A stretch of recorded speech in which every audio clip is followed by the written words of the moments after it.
Praise the Lord. എഫേസ്യ ലേഖനം 3-ാം അധ്യായത്തിന്റെ 20-21 വാക്യങ്ങൾ. എന്നാൽ നാം ചോദിക്കുന്നതിലും നനയ്ക്കുന്നതിലും അത്യന്തം പരമായി ചെയ്യുവാൻ നമ്മിൽ വ്യാപരിക്കുന്ന ശക്തിയാൽ കഴിയുന്നവന് സഭയിലും ക്രിസ്തുവേശുവിലും എന്നേക്കും തലമുറയായി മഹത്വം ഉണ്ടാകട്ടെ. ആമേൻ. അതേ പ്രിയരെ, ഈ വാക്യത്തിലൂടെ സർവശക്തനായ കർത്താവ് നമ്മെ ഓർപ്പിക്കുന്നു, ദൈവം നമ്മുടെ പ്രതീക്ഷകളെക്കാളും പ്രാർത്ഥനകളെക്കാളും അത്യന്തികം ചെയ്യുവാൻ കഴിയുന്നവനാണ്, നമ്മെ ഉറപ്പിക്കുകയാണ്.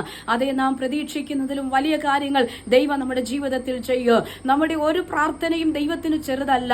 അവൻ അതിനേക്കാളും അതിശയകരമായി നമുക്ക് വേണ്ടി പ്രവർത്തിക്കും. കർത്താവിന്റെ വചനം പറയുന്നു, അവൻ അത്ഭുത മന്ത്രിയാണ്, വീരനാം ദൈവമാണ്, നിത്യപിതാവാണ്, സമാധാനത്തിന്റെ പ്രഭുവാണ്. നമുക്ക് വേണ്ടി പ്രവർത്തിക്കുന്ന ദൈവം, അത്ഭുതങ്ങളുടെ ദൈവം, അതിശയങ്ങളെ പ്രവർത്തിക്കുന്ന ദൈവം.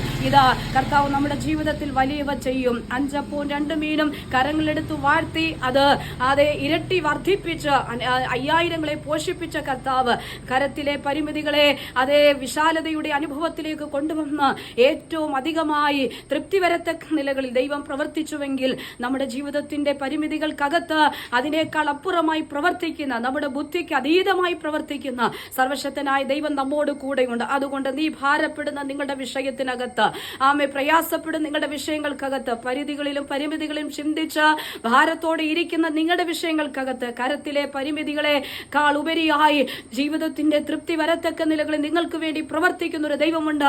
അവൻ അത്ഭുത മന്ത്രിയാണ്. ഇതാ ദൈവം നിങ്ങൾക്ക് വേണ്ടി വലിയ വെച്ചയും വിശ്വാസത്തോടെ ആമേൻ പറഞ്ഞ് ഈ പ്രഭാതത്തിൽ ഈ ദൂതേറ്റെടുക്ക്. ദൈവം ചിലത് വർദ്ധിപ്പിച്ച് ഇരട്ടിയോടെ നൽകി തരുമെന്ന് ഈ വചനത്തിലൂടെ കർത്താവ് ഉറപ്പിക്കുന്നു. ആകയാൽ ദൈവവചനത്തിൽ ആശ്രയിക്കുക, ദൈവത്തിൽ ആശ്രയിക്കുക. ഈ വചനങ്ങളാൽ കർത്താവ് എല്ലാവരെയും അനുഗ്രഹിക്കുമാറാകട്ടെ.